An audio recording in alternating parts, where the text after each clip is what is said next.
Lemparannya kita terima. Lemparannya tepat loh.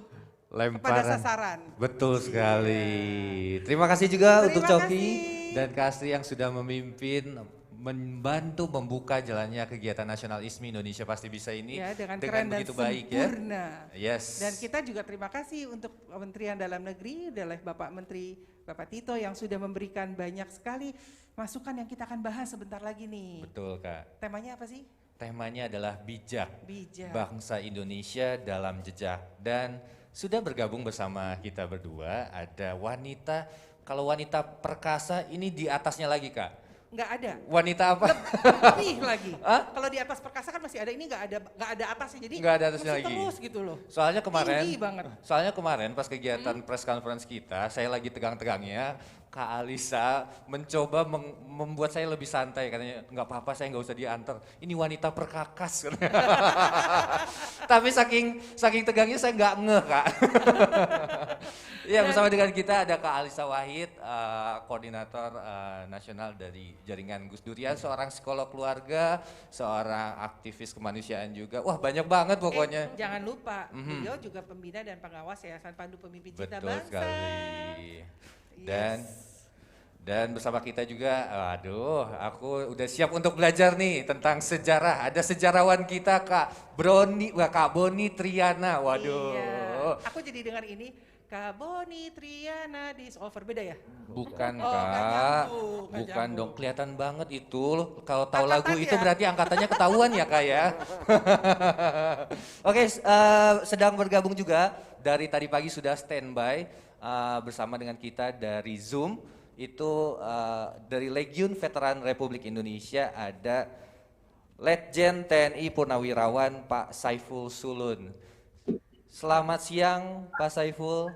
Selamat siang Bapak. Selamat siang. Sudah lengkap. Kawan-kawan adik-adik sekalian.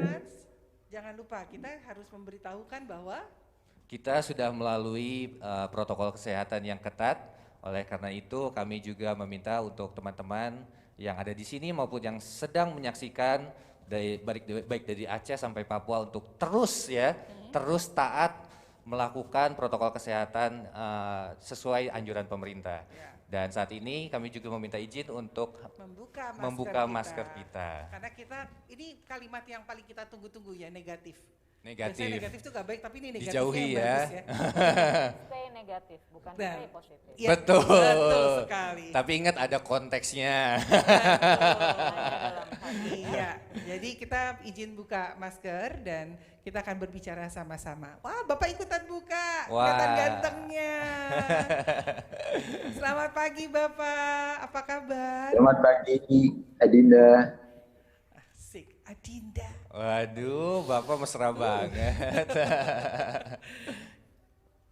Baik, sebelum kami mulai bincang-bincang kita pada hari ini, Pak Saiful Sulun, kami ikut berduka atas kehilangan beberapa waktu yang lalu Pak Rais Abin. Kami selaku keluarga ya dari nasionalisme radikal juga sangat kehilangan karena sekali. Selama ini Pak Rais Abin juga sudah begitu membantu jalannya Nakal ya.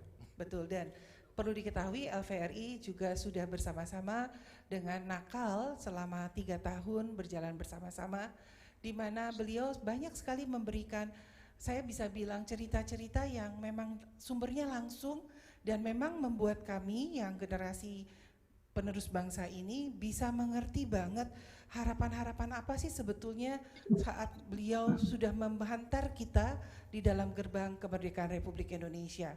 Nah, untuk itu sekali lagi semua Yayasan Pandu Pemimpin Cinta Bangsa, Yayasan Bentang Merah Putih yang di dalamnya, dan juga semua rakyat Republik Indonesia mengaturkan rasa turut berduka cita yang mendalam, dan kami juga memberikan salam hormat untuk keluarga yang ditinggalkan, dan juga salam hormat untuk Legiun Veteran Republik Indonesia. Ya, Kak, kita berbicara jejak sejarah. Betul. Bijak ya. Beliau adalah salah satu pelaku sejarah. Bapak izin Pak, boleh tanya ya Pak? Saya ingin tanya nih Pak, kan kita sudah sampai ke gerbang kemerdekaan Republik Indonesia di mana Kami ini sangat bersyukur bisa menikmati hari-hari kami yang totally beda sekali dengan apa yang Bapak alami pada masa muda.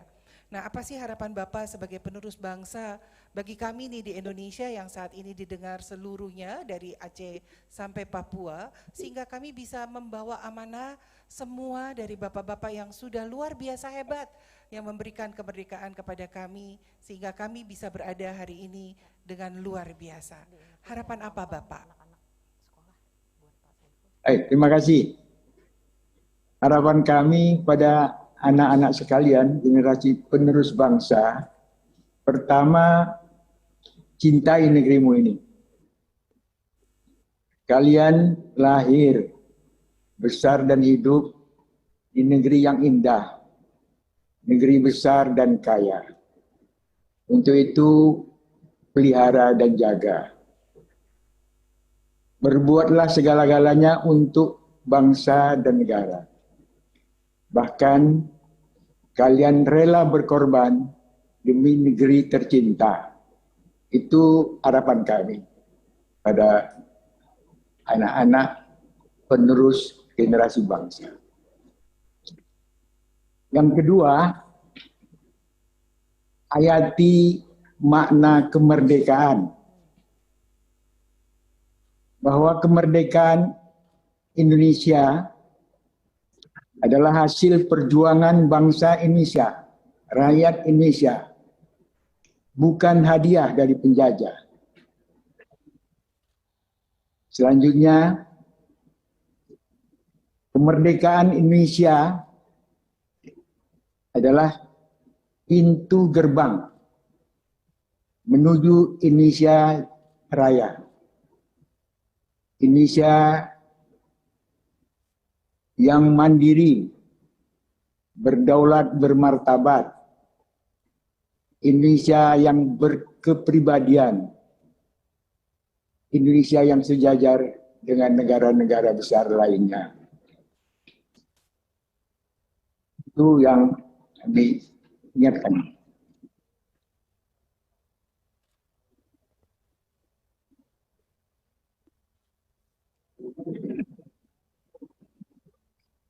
Selanjutnya kami ingatkan bahwa generasi terdahulu, generasi pendiri bangsa telah berhasil mengantar bangsa ini pintu gerbang yang menuju Indonesia Raya. Yang kedua, para pendahulu telah berhasil meletakkan dasar-dasar negara, Pancasila dan Undang-Undang Dasar 45. Yang ini kami sebutkan tugas sejarah para pendahulu. Nah, untuk ini kami mengharapkan anak-anak kami sekalian untuk meneruskan tugas sejarah para pendahulu tadi, yaitu dengan mengisi kemerdekaan, dengan membangun negeri. Ini yang kedua yang kami harapkan. Yang ketiga, para penerus bangsa pegang teguh amanah pendiri bangsa. Bung Karno mengatakan bahwa negeri yang kita bangun ini atau negara yang kita bangun ini adalah atas dasar paham Pancasila, bukan atas dasar liberalisme, bukan komunisme, dan bukan pula atas dasar paham agama.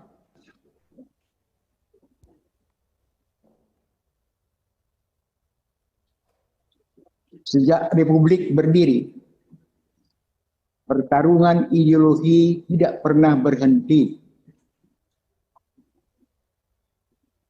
Kita saling bertengkar, pembangunan terhambat, dan kita jalan di tempat. Ini di era reformasi, liberalisme, komunisme, bahkan paham agama yang di era Orde Baru dilarang. Ini muncul kembali, bahkan tampil sebagai pahlawan reformasi.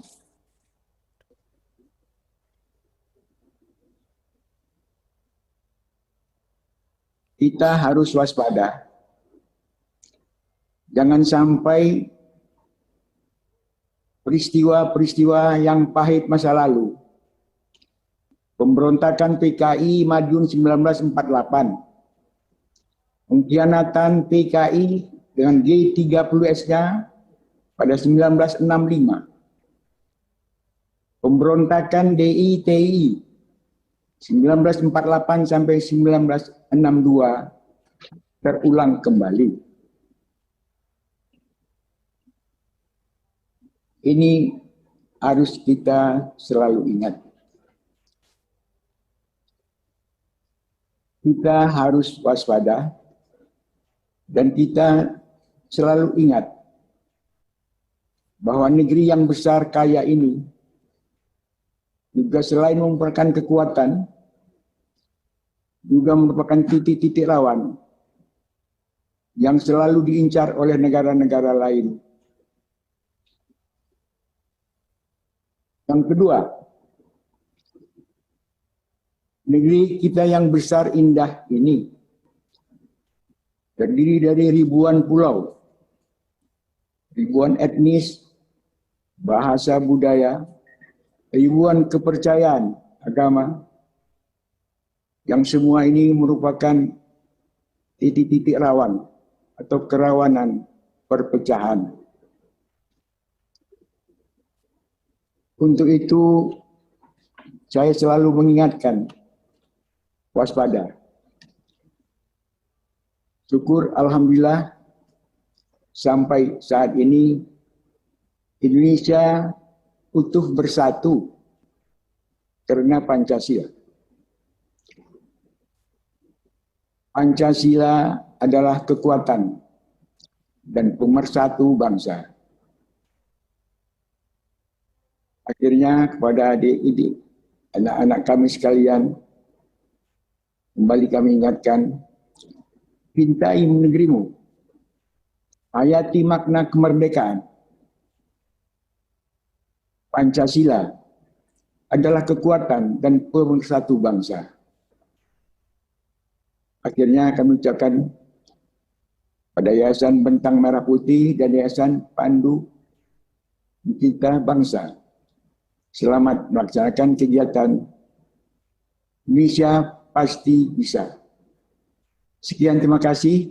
Assalamualaikum warahmatullahi wabarakatuh. Merdeka! Merdeka!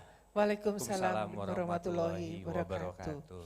Terima kasih Pak Saiful Sulun. Wejangannya luar biasa dan ya, ini yang dengar seluruh Indonesia Kak. Dari tadi saya lihat komentar-komentarnya seluruh Indonesia, teman-teman dari SMP di daerah Bogor, SMA di daerah Bogor, ini dari Jakarta Timur juga.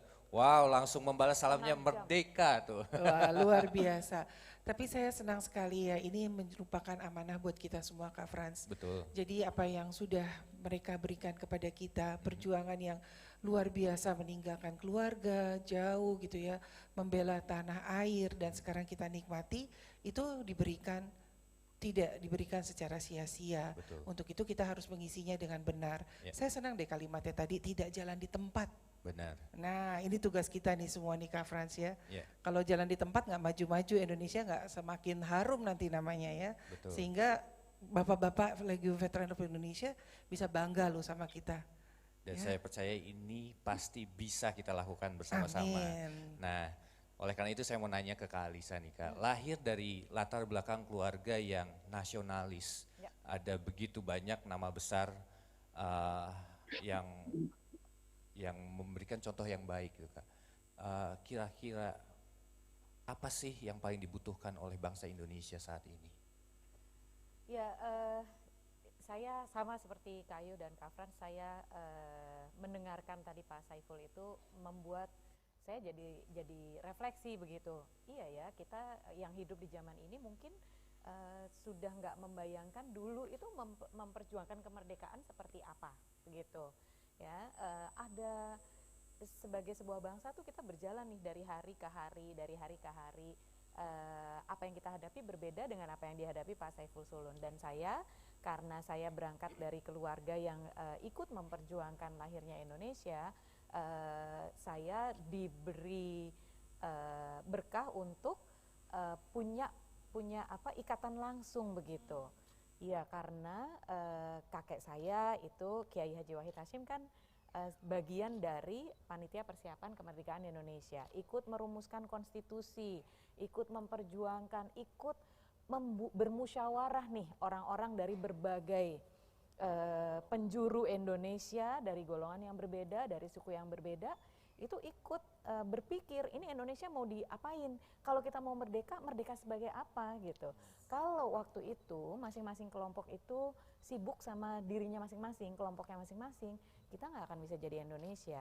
Jadi saya rasa kita semua, terutama ini adik-adik yang menyaksikan ya, karena tentu jaraknya jauh banget, sudah hampir 100 tahun nih gitu, nggak ikut mengalami, saya juga nggak ikut mengalami, kita yang ada di sini nggak ada yang ikut mengalami seperti Pak Saiful, tapi mungkin kita harus terus menjaga semangat pemerdekaan Indonesia itu gitu. Proklamasi kemerdekaan Indonesia dulu itu niatnya untuk apa? Untuk kita mencapai apa? Nah, itu bagian dari tugas kita. Kalau dulu kakek saya, kemudian Pak Saiful itu tugasnya membuat Indonesia berdaulat, tidak lagi di bawah kolonialisme dari negara lain, penjajahan dari negara lain. Maka sekarang persoalannya kemerdekaan itu mau kita jadikan apa? Dan ini nggak boleh lepas, Kak. Kita nggak boleh lepas antara apa yang kita hadapi sekarang dengan proses membangun bangsa ini pada awalnya dulu begitu. Kalau lepas, kalau kita hanya mikirin hari ini aja, kita akan kehilangan akar keindonesiaan kita, dan itu yang bahaya ya, bahaya. Setuju. Iya, benar sekali. Jadi saya senang sekali ya, ada satu yang Kak Alisa katakan, bahaya. Kalau bahaya itu alarm ya, jadinya harus kita hati-hati dong, kita kan nggak mau sampai terjadi apa-apa. Nah, setuju juga kata Kak Alisa, ini tugas kita semua, terutama adik-adik nih yang ada sekarang menyaksikan bersama-sama. Yuk, jangan sampai bahaya itu menjadi bahaya bagi kita. Akhirnya saya ingat sekali pernah bicara ngobrol sama Kak Alisa. Kak Alisa bilang gini, kasih satu contoh, coba lihat di peta dunia. Iya, betul, Ya, betul. boleh diceritain mungkin dikit Kak? Iya, jadi gini, ini adik-adik yang nonton ya, adik-adik yang lagi nonton sekarang, coba lihat di peta yang ada di internet ya, peta dunia yang ada di internet. Coba cari negara-negara Balkan ya. Di Eropa itu ada negara-negara yang namanya Kroasia, Herzegovina, Bosnia, terus apalagi tuh Serbia ya. Itu semua tuh ada negara-negara itu di peta dunia gitu. Tapi waktu saya dulu sekolah SD, SMP, SMA bahkan nggak ada negara Bosnia, tidak ada negara Serbia, tidak ada negara Kroasia. Itu adanya satu negara besar, namanya Yugoslavia. Yugoslavia itu dulu pemimpinnya adalah pemimpin yang berpengaruh di dunia. Pemimpinnya namanya Presiden Tito, dan Presiden Tito itu bersahabat dengan Bung Karno, Presiden Indonesia.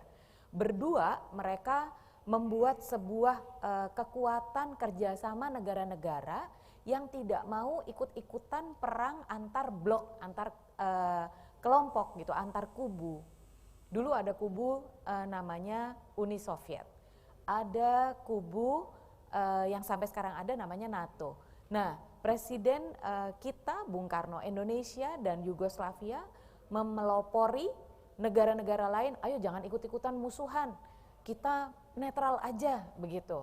Nah, bayangkan ya, begitu besarnya negara ini nih, negara Yugoslavia ini pengaruhnya besar sekali.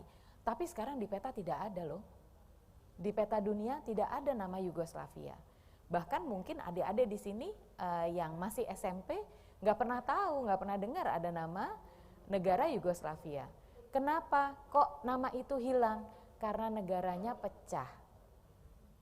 karena negaranya tidak mampu menjaga ikatan di antara mereka. Masing-masing negara kecil itu memikirkan nasibnya sendiri-sendiri dan bermusuhan dengan kelompok yang lainnya. Akhirnya terjadi perang-perang kecil-kecil dan akhirnya negara itu kemudian jadi pecah. Dan sekarang tidak ada lagi nama Yugoslavia di Indonesia. Nah, kita jangan sampai nih Kayo. Betul sekali. Jangan sampai kemudian Indonesia itu nanti nggak ada di peta dunia. Iya. Ya. Kita udah kehilangan satu ya Kak, waktu itu jangan sampai terulang kembali ya Iya, dari bagian betul. Indonesia. Nah ini tugasnya adalah kita semua, bukan kami yang ada di sini, bukan ke pemerintahan pusat saja, tetapi juga adik-adik yang nanti akan menjadi penerus bangsa. Siapa tahu dari yang nonton di sini kelak ada di kepemerintahan jadi presiden, Iya. ya terus jadi ketua MPR, terlibat kementerian gitu ya.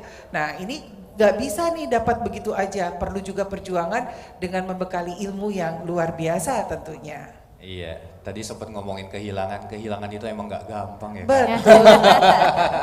Aduh, Kamu aku mah tahu. senengnya curhat kan?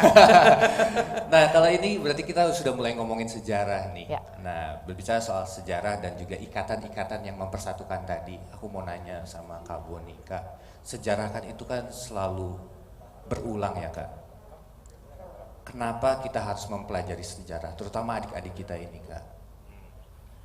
Ya, jadi kita kan selalu bicara tentang kemerdekaan, kita selalu bicara tentang penjajahan, terus kita bicara tentang perjuangan untuk merebut kemerdekaan. Hal yang paling dasar adalah apa yang kita bisa ngerti atau apa yang membedakan zaman penjajahan dengan zaman kemerdekaan. Kita harus tahu dulu ya. Oke, zaman penjajahan itu kayak gimana sih? Kolonialisme itu apa sih? Di dalam masa kolonialisme itu, jadi struktur kekuasaannya kolonial itu dulu ditopang sama satu sistem yang rasialis. Jadi rasialis itu orang dibedakan berdasarkan rasnya, ya kan? Matanya belok, matanya sipit, kulitnya kuning, kulitnya bule, hitam, sawo matang itu dibeda-bedain. Jadi itu penjajahan itu bertopang pada satu soko guru atau pilar, salah satunya rasialisme. Yang kedua, kalau udah ada rasialisme berarti dibedakan juga diskriminatif. Kenapa diskriminatif? Orang mau masuk sekolah nggak bisa sembarangan. Kalau mau sekolah tuh zaman Belanda dibagi dua, ada eerste school atau sekolah yang utama gitu ya, yang dia bisa sampai ke universitas. Ada tweede school. Tweede school tuh yang golongan kedua lah, kira-kira dia nanti masuknya ke vak school, kalau sekarang vocational SMK gitu ya. Ntar dia jadi buruh, jadi kuli, nggak ada yang salah kalau sekarang lihatnya ya. Tapi kalau dulu kamu tidak punya kemerdekaan untuk milih, karena pilihan kamu dibatasi oleh golongan kamu. Kalau kamu anaknya priai, anak bangsawan, anak Raden Mas, itu kamu bisa ambil yang eerste school. Ada beberapa kasus yang spesial, kamu bisa ambil eerste school walaupun kamu bukan anak siapa-siapa, gitu kan? Itu kasusnya sedikit lah. Nah, itu aja udah diskriminatif. Ya, begitu zaman penjajahan, ya kan? Jadi kita hidup di dalam sistem yang sangat rasialistis, sangat diskriminatif, dan yang ketiga feodalistik. Feodalistik itu apa? Jadi bangunan kekuasaan zaman penjajahan itu kan di ujung-ujungnya, di atas-atas itu ada gubernur jenderal Hindia Belanda tuh, orang Belanda ya, yang kampungnya di Rotterdam, di Amsterdam sana. Nah, ke bawahnya itu kaki tangannya orang-orang feodal. Bupatinya ya nggak ada pilkada kayak sekarang, dipilih anaknya jadi bupati, cucunya jadi bupati, terus ke bawah jadi bupati lagi. Jadi kolonialisme itu, penjajahan itu ditopang dalam sistem yang kayak tadi, 3 hal contohnya ya. Nah, itu adil nggak? Nggak adil kan? Kalau sekarang orang mau jadi bupati ya dia nyalon partai, dia berusaha sekeras mungkin ya, bisa kepilih, mau anak tukang beca, mau siapapun. Nah, dulu nggak. Jadi nggak ada kemerdekaan untuk milih gara-gara hal yang sebetulnya udah melekat sama diri kamu gitu. Kamu anaknya ini, nggak bisa. Nah, ini kita hidup dalam sistem yang sangat yang sangat menindas gitu ya ke kita. Makanya pada pengen merdeka, betul ya. Nah, kemudian merdeka apa? Ya merdeka kita pengen lepas semua dari itu semua nih, ya kan? Orang dibeda-bedain berdasarkan rasnya, kemudian orang terpecah belah kesadarannya. Ada orang Bugis, Makassar segala macam, orang Batak, orang Papua, orang mana-mana, dia nggak punya kesadaran Indonesia. Nah, kesadaran ini kita bagi dua di dalam sejarah. Kesadaran pra-Indonesia, artinya sebelum abad 20, dan kesadaran Indonesia. Apa itu kesadaran pra-Indonesia? Ya ketika orang pada saat itu belum merasa punya kesatuan gitu, belum punya imajinasi sebagai sebuah bangsa. Dia merasanya ya gue orang Batak, lo orang Jawa, lo orang Sunda, ya udah itu. Di bawah apa bentuk negaranya? Hindia Belanda, belum ada Indonesia. Jadi Indonesia itu konstruksi politik yang dibangun dengan kesadaran baru bahwa nasionalisme respon atau reaksi terhadap kolonialisme yang menindas tadi. Ada muncul tahun 20-an sampai kemudian kita tahu ada Sumpah Pemuda. Nah, Sumpah Pemuda itu milestone-nya salah satu tonggak kesadaran itu udah mulai mengkristal ya. Jadi ada kesadaran kita harus berbahasa satu, bahasa Indonesia. Itu mindscape ya, kesadaran yang membuat orang merasa kita sebagai orang Indonesia gitu. Kemudian ada kesadaran kita berada di satu wilayah yang sama, di batasan geopolitik yang sama, satu nusa, satu bangsa, lahirlah satu bangsa Indonesia, itu kesadaran Indonesia. Jadi kalau sekarang masih ada orang yang rasis, berarti dia Masih tinggal di masa yang lalu. Kalau masih ada orang yang feodal, ya masih tinggal yang. Nah, artinya apa? Proses betul kata Mbak Alisa, proses memerdekakan diri itu proses yang terus berkesinambungan sampai hari ini. Kalau kita masih ngeliat ada orang yang masih rasis, wah ini residunya kolonial nih gitu kan, residunya. Karena kan ingatan itu terus diwariskan kan, ya sebagai tradisi, sebagai cara berpikir, orientasi perilaku segala macam. Nah itu kalau ada yang masih gitu-gitu tuh, lu zaman kolonial, bukan anak milenial, anak kolonial lu mah gitu kan. Jadi itu pentingnya belajar sejarah supaya kita tidak terperangkap ya. Betul. Di masa lalu. Di masa lalu, tapi bukan berarti kita juga harus melupakan sejarah kita ya. Betul, karena itu juga yang membentuk kepribadian kita. Identitas diri kita juga. Ya Dan kan? belajar dari sana, kadang-kala bukan sesuatu yang baik aja kita bisa belajar, tapi juga sesuatu yang buruk kita bisa belajar juga dari sana. Kayak kita memiliki sejarah kan berdua. Wow, panjang banget Banyak. berantemnya, Iya, betul. tangis-tangisannya. Itu kalau di dunia pesantren ada prinsip yang menurut saya sangat penting ya untuk kita gunakan. Prinsipnya begini, menjaga hal baik dari sejarah yang ada di masa lalu mengambil hal yang lebih baik dari kemajuan zaman. Jadi kita jangan kehilangan tradisi, kita jangan kehilangan masa lalu yang baik, tapi juga jangan takut terhadap hal-hal baru yang lebih baik yang akan datang terus kepada kita. Gitu. Itu mesti benar-benar mengenal diri sendiri terlebih dahulu Betul. untuk jadi diri kita. Nah menarik nih kata Kak Alisa kan, dan kita harus mengambil memperkaya artinya ya. Nah memperkaya ini nih sebetulnya nggak jauh beda. Saya senang nih ngikutin jejak sejarahnya Kak Boni dalam satu Historia.id. Historia.id. Wah, Nah, itu kalau kita favorit lihat nih judul-judulnya tuh aduh banget gitu ya, kayak pengen digigit, pengen diapain gitu ya. Nah, ini kenapa? Apakah memang ingin membentuk sejarah gitu loh ke depannya supaya ada sejarah dari Historia.id atau memang panggilan hati untuk memberikan kepada adik-adik kita? Karena judulnya seru-seru dan selalu ngambil momennya tuh enak gitu loh. Pas banget yang bisa digoreng, tapi dari sisi positif. Mengusik rasa keingintahuan gitu. Iya. itu. Nah, bagi-bagi dong. Tugas kami di Historia.id itu sebetulnya jembatan. Jadi sejarawan banyak yang jadi akademisi, sejarawan profesional itu kalau riset itu kan betul-betul mendalam, ya nggak main-main, pakai bahasa sumber dari berbagai macam, terutama Belanda, dan hasilnya tebel-tebel. Nah itu jembatan kepada publik. Nggak semua orang suka baca buku tebel, nggak semua orang suka. Bukan berarti buku tebel itu nggak bagus, tapi nggak semua orang punya ketertarikan. Tapi sejarah penting, ya kan? Gimana caranya kita menjembatani ini kepada generasi muda yang selain nggak punya ketertarikan lebih pada seperti mereka yang ingin jadi sejarawan, nah kita bikin sasetan gitu, ya kan? Tetap kalau beli sampo sasetan kan sama botol, wah orang kalau sasetan yang penting bisa keramas gitu kan. Kalau yang kita lakukan di Historia.id itu ini loh menyajikan, saya gini, angle, the power of angle, sudut pandang. Semua orang tahu Gus Dur, almarhum ayahnya Mbak Alisa. Tapi begitu kita bikin cerita yang lucu-lucu tentang Gus Dur, orang baca, ya kan? orang baca dan orang ingin tahu. Nanti bahwa dia pengen baca bukunya Greg Barton, urusan dia sendiri, ya kan. Tapi yang paling kita kenalkan beberapa angle yang menarik dari sejarah, dari tokoh, supaya mereka semacam teaser ya, supaya mereka nanti mau dalami sendiri gitu. Makanya kita harus bikin judul-judulnya yang rada-rada ya norak-norak gitu kan. Tapi itu efektif. Saya baca terus soalnya. itu yang dicari. Efektif banget. Pengen ngegigit kan? Tapi nggak ngegigit orangnya. Dan akhirnya saya belajar banyak. Justru karena saya banyak membaca tentang sejarah, akhirnya jadi saya semakin tahu dan akhirnya jatuh cinta sama bangsa saya sendiri dengan ceritanya lebih dalam. Konon katanya, saya nggak tahu ini benar atau enggak. Mungkin Kak Boni bisa koreksi kalau misalnya salah. Dulu Bung Karno katanya pas dibuang katanya sempat dijemput sama orang-orang yang masih setia untuk kembali gitu, tapi beliau menolak karena nggak mau perang saudara. Betul seperti itu? Itu sebetulnya ada beberapa kejadian. Kalau nggak salah ketika dia setelah zaman revolusi sekitar tahun 47 agresi militer pertama, dia kan sempat ke Brastagi itu. Pejuang-pejuang Karo ini gerilyawan tuh nyusup gitu ketemu dia. Ayo Bung ikut, kita culik aja. Itu diomelin sama dia. Kamu sana katanya, nggak usah ikut, ini urusan politik.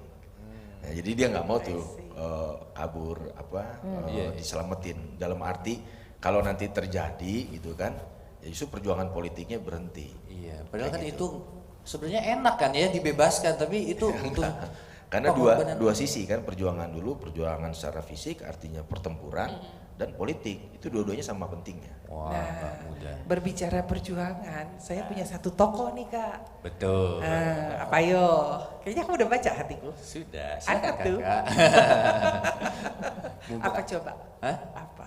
Tentang almarhum Gus Dur pasti. Iya, ini merupakan buat saya satu sosok yang luar biasa, ya yang benar-benar mendobrak. Saya bisa bilang mendobrak, kalau salah mohon maaf kakak, tapi buat saya ini benar-benar mendobrak dari sesuatu yang kita inginkan, kita harapkan dari kaum minoritas khususnya gitu ya. Ini yang saya tangkap dalam kehidupan saya.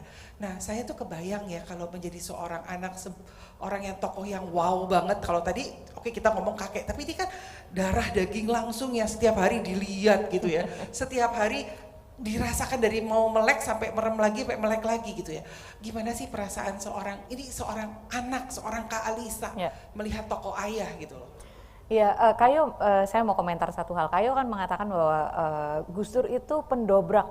Tahu nggak sih namanya memang pendobrak? Wow. Betul. Aku merinding. Betul loh Kayo, nama aslinya Gus Dur itu Abdurrahman Ad-Dahil Wahid gitu ya. Wahid itu dari ayahnya kan, Wahid Hashim gitu. Abdurrahman Ad-Dahil itu pendobrak. Begitu. Jadi memang aslinya namanya ternyata sesuai dengan karakternya begitu ya. Nah, bagaimana rasanya menjadi anak Gus Dur? Nano-nano. Nano-nano kenapa? Karena Gus Dur memang tokoh besar, kemudian mewariskan banyak teladan ya. Banyak hal yang bagi kami itu dalam keseharian pun sudah langsung memberikan contoh-contoh konkret begitu. Misalnya dulu Kayu kalau di rumah itu pagi subuh itu sudah antri banyak sekali orang mau bertemu dengan Gus Dur. Biasalah ya karena beliau kan tokoh begitu gitu. Tapi yang selalu dikomentari terutama oleh para tokoh-tokoh terkenal itu adalah karena mereka tidak dibedakan dengan embok-embok yang datang dari Banyuwangi, duta besar, menteri, tokoh terkenal, itu ya duduknya bareng-bareng antri gitu. Lalu ngobrolnya juga bareng-bareng begitu. Jadi beliau-beliau yang mungkin sudah terbiasa untuk diperlakukan istimewa karena tokoh masyarakat, beliau mengatakan, kalau sama Gus Dur ya kita benar-benar setara aja dengan manusia yang berbeda begitu. Nah, jadi terhadap minoritas juga begitu. Gus Dur tidak pernah melihat minoritas atau mayoritas. Yang Gus Dur lihat sama-sama warga Indonesia.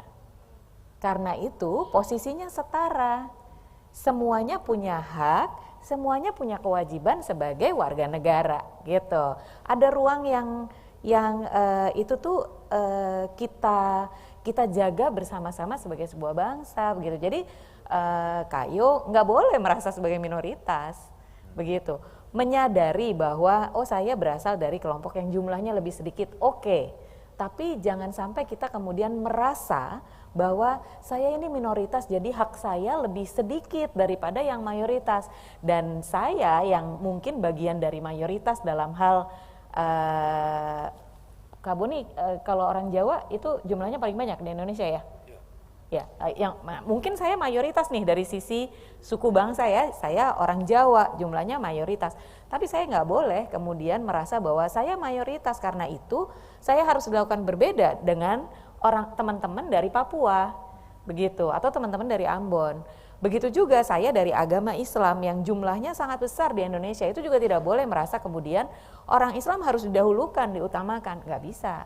Dalam kehidupan kita sebagai bangsa, nih ada ruang bersama dan di situ kita setara, begitu.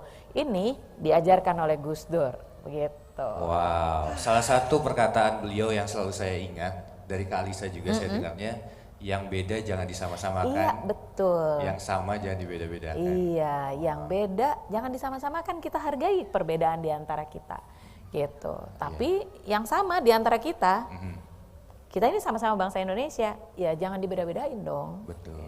Nah, ini sebetulnya kalimat yang luar biasa ya, kuatnya. Kenapa? Kalau ini bisa kita terapkan dalam kehidupan sehari-hari, itu nggak akan ada yang namanya perpecahan, tidak ada lagi perkelahian. Perkelahian yang sederhana deh, misalnya gitu, perkalian, bukan perkalian. Salah kan? Kamu aku tahu. Aku tahu hatimu. Nah, perkelahian ini kan sering sekali menjadi identik generasi muda, anak-anak remaja gitu ya. Mohon maaf, kok Anda menuduh begitu sih? Biasanya. Perkelahian itu identik dengan generasi muda, lihatnya ke saya.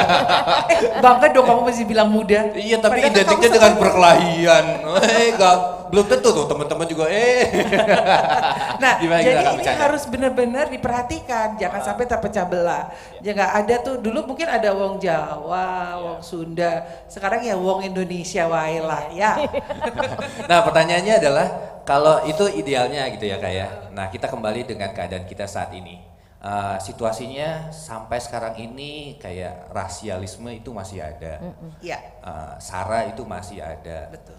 Nah, ini gimana caranya supaya kita bisa belajar bersama-sama untuk tumbuh dan tidak terjebak lagi di masa lalu. Mungkin Kak Boni mungkin bisa memberikan sedikit insight. Saya pernah bikin riset kecil-kecilan, tapi nggak resmi lah, riset kecil aja. Saya hitung ada 4 dari 5 isu yang digunakan dalam setiap kontestasi politik. Ini lagi-lagi karena politik sebetulnya, dan karena politisasi. Itu berkaitan sama memori kolektif kita terhadap pembentukan bangsa ini. Satu, isu apa sih kalau kita kontestasi politik selalu yang dihidup-hidupkan? Itu memori sejarahnya tentang apa? Contoh, tuduhan komunisme, ya kan? Ini kan udah selesai ini sebetulnya. Iya. Diribut-ributin, dituduh, stigmanya dihidup-hidupkan. Tujuannya bukan untuk membuktikan sesuatu itu benar, tapi lebih kepada mereduksi peran sosial seseorang yang kebetulan ikut kompetisi politik atau yang kebetulan ingin dijatuhkan, gitu, kira-kira gitu ya. Ini ada di dalam ingatan kita. Oke lah, selesai. Yang kedua, agama. Ini agama juga jadi persoalan, mayoritas, minoritas, tadi Mbak Alisa bilang. Ini juga selalu digaungkan dalam beberapa kontestasi politik. Yang ketiga, agamanya sama-sama, ya kan? Masih juga bisa dimainin. Apa itu? Perbedaan alirannya, gitu kan? Saya lupa istilahnya, perbedaan alirannya, gitu kan? Itu masih bisa. Dia Ahmadiyah, dia Muhammadiyah, dia NU, gitu kan? Kayak gitu tuh. Ada Persis segala macam. Oke, itu dihidup-hidupkan. Yang keempat, itu primordialisme. Coba kalau kita cek misalkan di pilkada, putra daerah ini istilah yang bermasalah menurut saya. Putra daerah itu kan satu hal yang didagangkan, dia dikomodifikasi gitu ya, supaya orang milih dia gitu, putra daerah. Padahal hidupnya lebih sering di Jakarta daripada di kampungnya, ya kan, putra daerah gitu. Nah, ini justru berbahaya karena dia mematikan kesempatan bagi orang-orang yang berkualitas gitu ya, yang justru berdedikasi untuk satu daerah tertentu di Indonesia, yang kebetulan bukan akamsi gitu, anak kampung sini. Akamsi. Akamsi. Oke, oh istilahnya akamsi. Oke. Anak kampung sini. Makanya kan itu udah spontanitas kayaknya ya. Akamsi. Jadi 4 hal ini ada di dalam sebagian kepala kita, dan itu dipergunakan di dalam kontestasi politik, di dalam tujuan-tujuan tertentu, perebutan kekuasaan, dan dilalah gitu ya. Kebetulan kita tuh kan sekarang dalam masa memasuki demokrasi yang berbasis pada sistem elektoral. Dan celakanya sebagian orang, ya, sebagian politikus, sebagian orang lah ya, memperlakukan pemilihnya, gitu kan, votersnya itu sebagaimana hukum pasar gitu. Melihat segmen mana yang paling banyak. Oh, sebelah sini segmennya nih suku anu gitu. Oh, sebelah sini agamanya anu. Jadi kan logikanya pasar, logika pasar dibawa ke praktek berdemokrasi, kemudian menggunakan hal-hal tertentu dikomodifikasi untuk mengambil kekuasaan, dan itu yang merusak. Biar laku gitu ya. Biar laku, karena itu yang merusak, karena pada akhirnya tidak bertumpu pada satu persaingan yang sehat berdasarkan gagasan, ya kan? Berdasarkan apa yang mau kamu kerjakan untuk publik, bukan itu pada akhirnya. Nah, ini yang rusak sebetulnya. Jadi kalau kita bilang lagi ejek-ejekannya, ya ini produk-produk kolonial sebetulnya. Produk-produk yang kita bisa tarik ke belakang, karena dulu kita dipecah belah berdasarkan kesadaran tadi gitu. Kedaerahan, keagamaan, ras, dan di zaman kolonial ada undang-undangnya. Jadi Reglements tahun 1854 atau peraturan pemerintah tahun 1854 itu mengatur masyarakat jajahan berdasarkan segregasi ras. Jadi ada orang Eropa, ada orang Vreemde Oosterlinge, orang Timur Asing, orang Cina, orang India, paling bawah Inlander gitu, orang-orang bumi putra, pribumi gitu. Kayak gitu ya. Kalau di tes DNA ya semua juga sama ujungnya. Paling campur baur semua gitu kan. Ada keturunan ini, keturunan itu gitu secara genetik. Iya. Kak Boni, saya boleh ikut nanya nggak ke Kak Boni?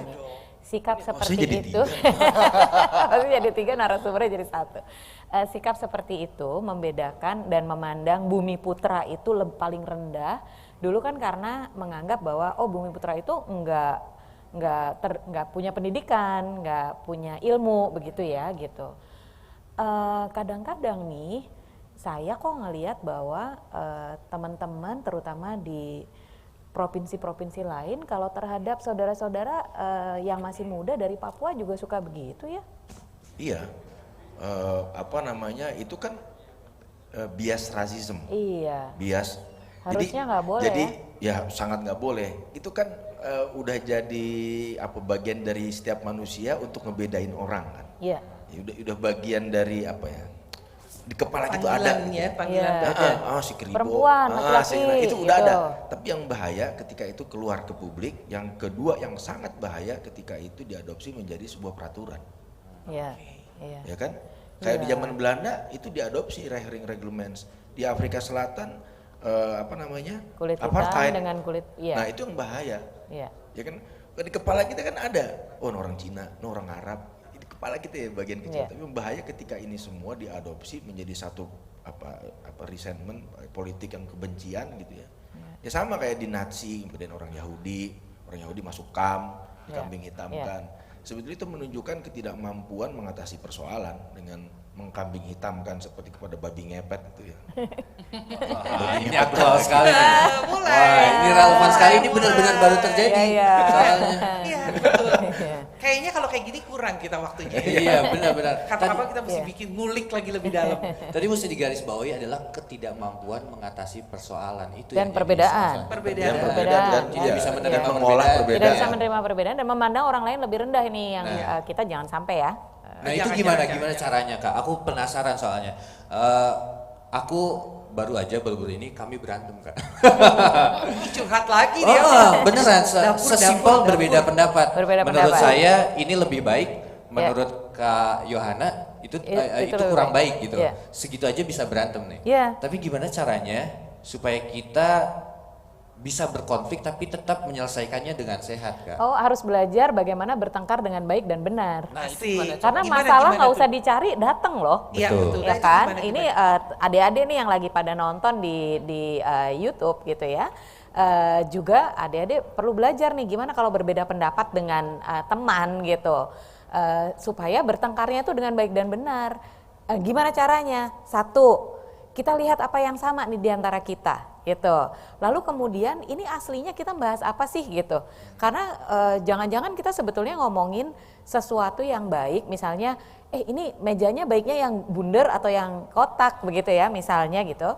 Sebetulnya kan kita ingin yang paling baik untuk ngisi tempat ini gitu. Tapi kita lupa itu, kita kemudian lebih sibuk bundar dan kotaknya gitu. Kamu kok ngeyel sih gitu, kamu kok nggak menghargai aku gitu. Nah kita perlu untuk melihat dari sudut pandang dia nih gitu. Kenapa sih kamu milih kotak tuh kenapa? Nah kita sempatkan untuk bertanya, kita sempatkan untuk memahami kenapa kamu memilih begini.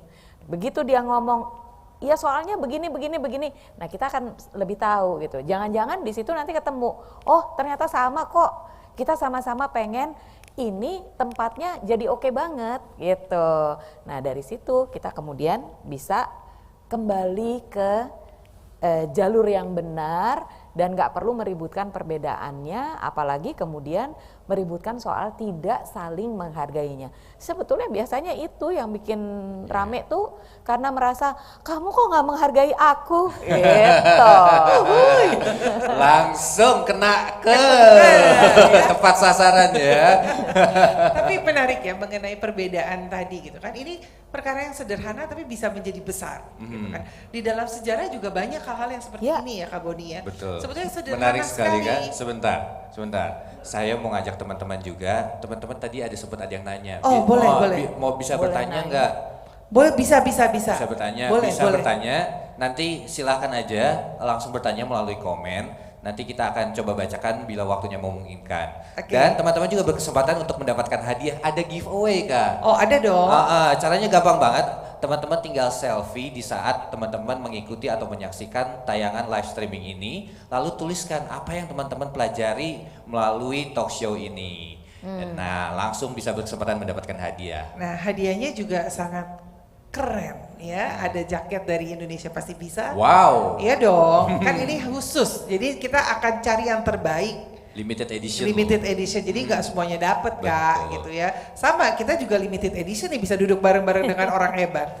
Benar nggak? Iya dong, semua orang kan unik Kak. Yoi. Limited edition pasti. Nah, sampai di mana coba Lupa ya mau nanya apa ya. Maafkan saya. Kan Kak. sebelum kamu ngomong saya tanya dulu. Nah, Kak Boni balik kepada perbedaan tadi gitu ya. Sebetulnya dalam jejak sejarah juga banyak sekali hal-hal kecil sederhana menjadi pemicu perkelahian antara Wong A dengan Wong B misalnya seperti itu. Dan kalau kita lihat tadi kan Kak Boni bilang kalau kamu masih begitu ya masih ada di masa lalumu gitu. Nah, ini terus terkait lagi dengan pembawaan dari otak gitu otomatis gitu ya.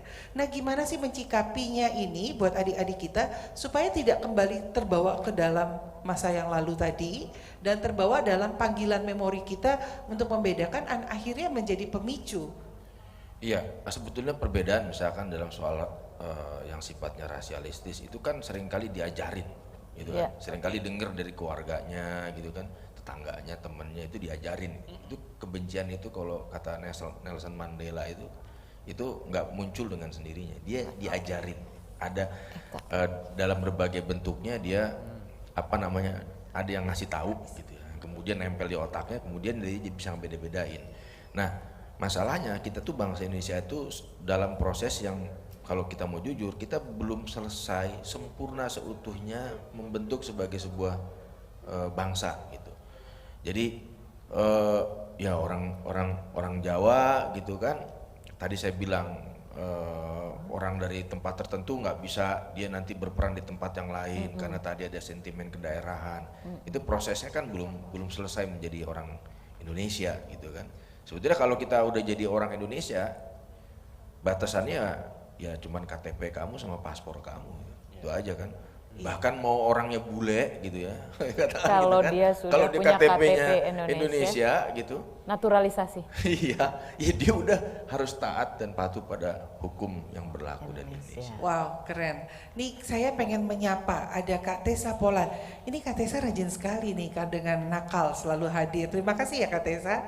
Assalamualaikum, selamat pagi. Izin bertanya, bagaimana pendapat narasumber mengenai pemuda zaman sekarang yang hanya bisa menyalahkan kebijakan pemerintah tanpa bergerak untuk memperbaikinya? Nah, boleh dijawab mungkin yang pertama oleh Kak Alisa dulu. Iya, pemuda zaman sekarang yang sukanya menyalahkan kebijakan pemerintah tanpa bergerak untuk memperbaikinya. Ini ada dua hal ya, Kak Tessa ya, dan adik-adik semua. Sebagai warga negara, kita perlu untuk terus-menerus memikirkan apa yang terbaik untuk bangsa ini. Nah, kan kita menitipkan ya, untuk mengelola kehidupan kita bersama ini ada yang namanya pemerintah gitu. Pemerintah kita minta untuk mengurusi kita semua.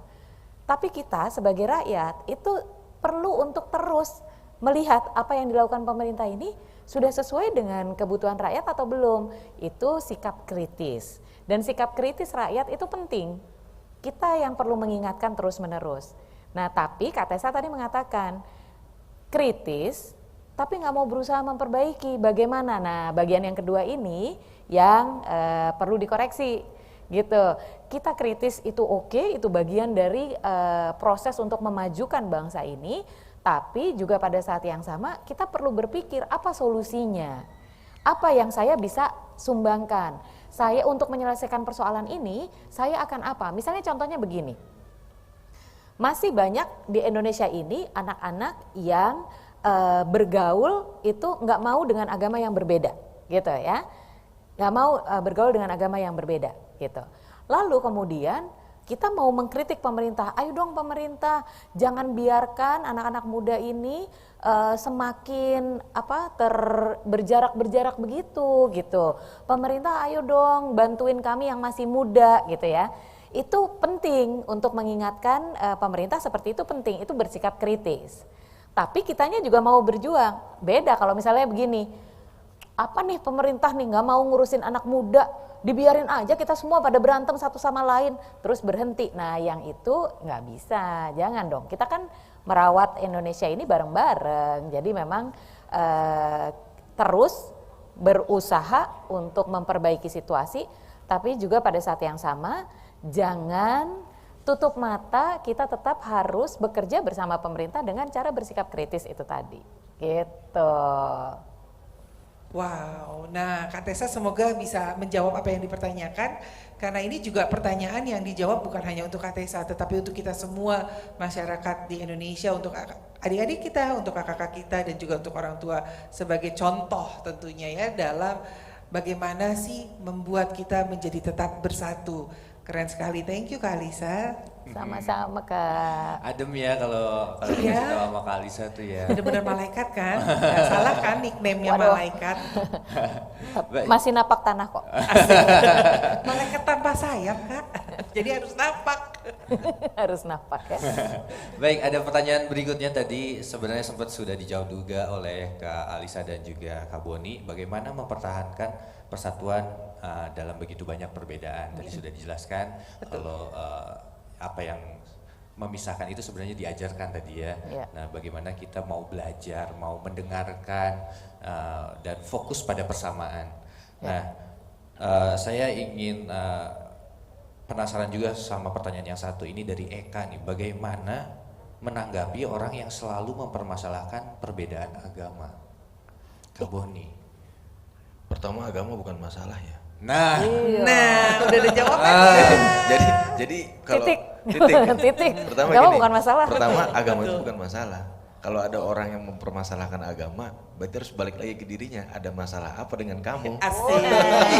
aduh. Ada apa? Oke. Ini tinggal di foto terus dikasih tulisan posting di Instagram. Wah, ini baru Kalau ya kan? kamu masih mempermasalahkan agama, apa yang salah dengan kamu? Asik sekali. Agama bukan masalah. Betul, setuju sekali. Oke, lalu ada nih yang bertanya dari Haryo Panggali Guritno. Assalamualaikum warahmatullahi wabarakatuh. Salam Waalaikumsalam. sejahtera. Saya mau bertanya bagaimana caranya agar kita bisa memberitahu dampak dari SARA dan rasisme untuk generasi yang akan datang. Dampaknya tuh tidak baiknya kenapa sehingga ini harus benar-benar dijaga dan tidak dilakukan berulang-ulang. Nah, Kak Boni boleh bantu? Ya, saya lupa dulu yang konflik antara Hutu dan Tutsi itu di Somalia ya. Di Rwanda. Rwanda. Rwanda, Somalia. Rwanda. Di Rwanda. Boni memang kerennya di Kecoa. Indonesia ya, sudah Iya. di situ aja sejarahnya. Enggak, ini menarik karena begini, dulu itu di negara-negara Afrika, Asia, jajahan-jajahan Eropa itu ada ilmu fisik antropologi. Jadi antropolog dulu itu sebetulnya tuh ilmunya menjadi pseudoscience sebetulnya yang mendukung praktek rasialisme mereka. Orang sama dibeda-bedain. Gitu kan. Oke. Mereka meneliti sampai kemudian ngukur tengkoraknya, lebar mata, hidung segala macam. Sebetulnya mereka ingin menegaskan, oh ini objek penelitian mereka. Mereka beda-bedain. Nah, Hutu dan Tutsi itu sebetulnya datang pengertian perbedaan itu datang sebetulnya mereka sama gitu. Datang dari penjajah Prancis kan mereka. Itu dibedain, lama-lama itu jadi apa? Semacam satu hal yang diterima sebagai sebuah kebenaran. Lama-lama mereka bunuh-bunuhan. Tuh. Nah, ini bahaya. Dulu ilmuwan-ilmuwan Nazi di bawah Himmler punya proyek namanya Ahnenerbe untuk mencari leluhur mereka yang leluhur Arya yang paling murni. Mereka pergi ke nyari gitu, kira-kira ciri-ciri fisiknya gimana untuk membuktikan ras Arya itu dari sekian Homo sapien itu dialah yang paling unggul sehingga dia nggak boleh tercampur sama yang lain. Nah, ini bahaya. Ya hasilnya apa? Ya pembinasaan massal terhadap 6 juta orang Yahudi, terhadap orang yang cacat. Ya kalau nonton film-film tuh Netflix banyak kan film-film tentang itu. Orang cacat, kemudian juga LGBT, kemudian juga orang-orang yang dianggap menurut dia non Arya rasnya. Itu Anda cacat aja tuh nggak bisa gitu. Wah ini something wrong sama kamu, pasti kamu bukan Aryan. Karena mereka bangun kebanggaan yang didukung oleh pseudoscience tadi, ilmu pengetahuan yang dibikin-bikin, abal-abal, mau bohongan gitu. Nah ini bahayanya apa ya, bisa bunuh-bunuhan, bisa saling perang, bisa saling membunuh, bisa saling membenci, dan itu yang harus kita hindarkan. Karena Indonesia ada ini kan karena memang kemajemukan itu bagian dari kekayaan kita. Jadi kalau ada pembeda-bedaan, ada yang merasa yang asli, nah ini loh, Indonesia asli, Indonesia palsu, ini gimana ya? Emang kalau kamu hidup di tahun 1901 emang ada Indonesia? Nggak ada. Kalau yang punya kakek nenek lahirnya sebelum tahun 45, emang di surat keterangannya ditulisnya lahir di Indonesia? Bukan. Netherlands, Hindia Belanda lahirnya, gitu kan? Ya, pengetahuan sejarah ini kan nggak pernah orang ketahui karena kita dulu diajari sejarah secara indoktrinatif, tidak secara kritis. Ini makan dulu percaya, kalau nggak percaya masuk neraka, gitu kan? Percaya, harus percaya. Padahal kita harus berikan pengetahuan sejarah ini dengan memperbandingkan kehidupan masa lalu, kita cocokkan dengan kehidupan masa kita sekarang. Gimana sih sebetulnya rasanya hidup di zaman kolonial? Ini saya dengar sendiri dari beberapa narasumber gitu kan, ada yang bilang zaman sekarang enak, orang bisa kuliah, dulu nggak bisa. Itu bisa ada datanya, tahun 50-an jumlah mahasiswa itu melonjak tinggi setelah kemerdekaan ya. Itu melonjak tinggi karena anak petani, anak siapapun bisa kuliah asal dia mampu. Kayak gitu. Itu ada datanya, ini faktual, nggak cap-cip-cup. Iya. Apa yang saya pelajari dari Kak Boni tadi adalah kalau misalnya kita nyari perbedaan akan selalu ada. Betul. Tapi sebenarnya kita kan memang diciptakan untuk berbeda ya. Sidik jari aja pasti nggak akan sama. Justru prasyarat untuk membuat perbedaan adalah dengan berbeda. Kita nggak akan bisa bikin perbedaan kalau kita nggak berbeda gitu. Betul. Nah, Dan Kak, jangan lupa di tubuh kita juga beda-beda kan. benar. Nggak ada semuanya kuping kan, kalau nggak jadi manusia kan. Benar. Dan Kalau begitu jari jempol udah- semua juga nggak bisa berfungsi. Nggak bisa, betul. Nah, dan di dalam perbedaan pun masing-masing punya peran dan Betul. tanggung jawabnya. Untuk saling mengisi ya Kak. Untuk saling mengisi. Jadi bagaimana cara memandang perbedaan itu sebagai sebuah kekayaan? Betul sekali. Pinter kita ya sekarang. Kadang Kak. Keras lu kadang ya. Nah, nggak kerasa nih Kak, pengennya sih ngobrol terus gitu ya, kepengennya karena seru sekali sampai tadi dibilang, wah keren, jawabannya luar biasa katanya. Biasa di luar. Yoi, kita biasa di luar. Nah, Kak, saya terakhir buat Kak Alisa, saya ingin bertanya, bagaimana sih kita sebagai penerus bangsa yang diharapkan dari para bapak-bapak kita, ayahanda kita yang sudah memberikan kemerdekaan contohnya dengan dari kaum Legiun Legiun Veteran Veteran Republik Republik Indonesia LVRI gitu ya, dengan sejarah bagaimana kita bisa mengapresiasikan sejarah, menjaganya, dan kita melihat itu menjadi suatu kekuatan, Kak. Ya. Gini, jadi pasti semua orang ya, kita semua pasti punya kakek, punya nenek. Ada mungkin kita nggak ketemu sama kakek nenek kita karena sudah meninggal, tapi kita masih bisa mencari kisah-kisah beliau begitu.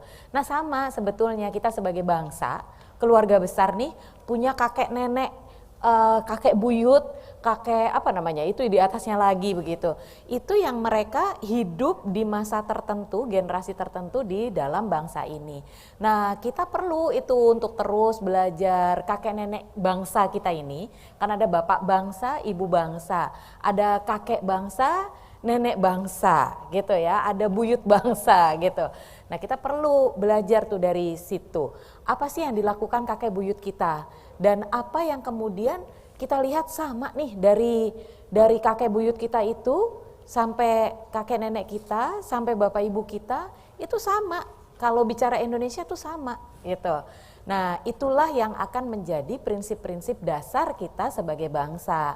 Sebetulnya kita semua menerimanya udah paket lengkap, namanya Pancasila gitu. Udah ngapalin itu aja gitu ya, kita ngapalin itu aja. Tapi menghafal nggak cukup, kita perlu untuk mengerti kenapa kok ada sila ketuhanan Maha Esa, kenapa ada ini. Nah dari situ kita belajar tuh sejarah, kenapa kok dulu ada ini ya, kok kenapa tidak disebut gotong royong, tapi sila keempat itu panjang sekali, itu maksudnya apa, kenapa kok ada dua kata adil di dalam Pancasila. Nah itu kita belajar dari kakek nenek bangsa kita, bapak ibu bangsa kita gitu. Jadi belajar terus dari sejarah supaya kita punya jati diri gitu loh, Kayo dan Kak Frans. Keren sekali. Aduh, Jangan beneran sampai deh. melupakan sejarah. Betul. Baca sejarahmu, Baca sejarah. Baca sejarah. bangsa yang besar. Tidak lupa sejarah. Nah, pasti teman-teman tahu karena ini lagu TikTok yang kita sudah lakukan bersama-sama Iya. dan merupakan karya anak bangsa juga dari Kayo Simokalu ya. Betul. Nah, Kak, ini sebetulnya banyak sekali pertanyaan yang terus ingin disampaikan. Iya nih. Tapi mohon maaf adik-adik kakak-kakak semua yang hari ini bersama-sama dengan kita, gak usah kecil hati karena setelah sholat Jumat kita akan melanjutkan lagi acara berikutnya ya, Kak. Betul. Dan bagi Masih yang berbahas tentang ideologi Pancasila ya. Betul, dan bagi yang tidak menunaikan ibadah sholat Jumat juga masih tetap bisa mengikuti acara karena ada begitu banyak games-games menarik dan juga ada persembahan anak bangsa. Betul. Nah, yang mengikuti sholat Jumat bukan berarti tidak bisa ikut games karena ini permainan-permainan seru ini akan terus ada di sela-sela kegiatan kita dan terus bertebaran hadiah yang keren-keren abis. Nah, untuk itu kita pengen sekali ngucapin terima kasih dengan memberikan cindera mata nih Kak. Tanda cinta ya. Kenang-kenangan, tanda cinta. Tapi tanda cinta ini kalau tanda kan cuma sekali ya. Kalau saya mau cinta selamanya. Woi, Asik. Anda mulutnya manis sekali, hati-hati. Nanti diabetes loh. Oke, Ya. boleh kita sambut satu buat Kak Alisa diberikan oleh Kakak Frans. Nah, yang satu lagi buat kakak saya nih yang keren juga, saya akan berikan untuk Kak Boni. Oh dibuka. Dibuka. Oke. Ada tulisannya. Oh gitu. Indonesia Oh. pasti bisa. Indonesia pasti bisa.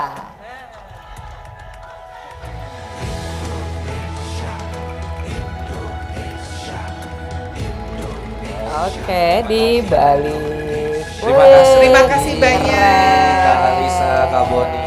Iya. Oke, baliknya di foto juga. Oh, baliknya di Nah, foto. jangan mau kalah Mari ya, kita yang nonton lihat bisa ya. capture lalu masukkan ke Tuh. hashtagnya nasionalis Iya. radikal Indonesia pasti bisa.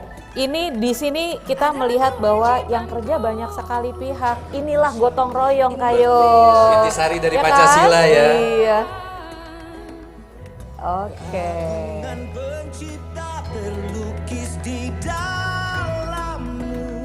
Oke. Terima banyak. kasih. Sering-sering nanti Kak bertamu Alisa, ya di Kak Nasionalisme.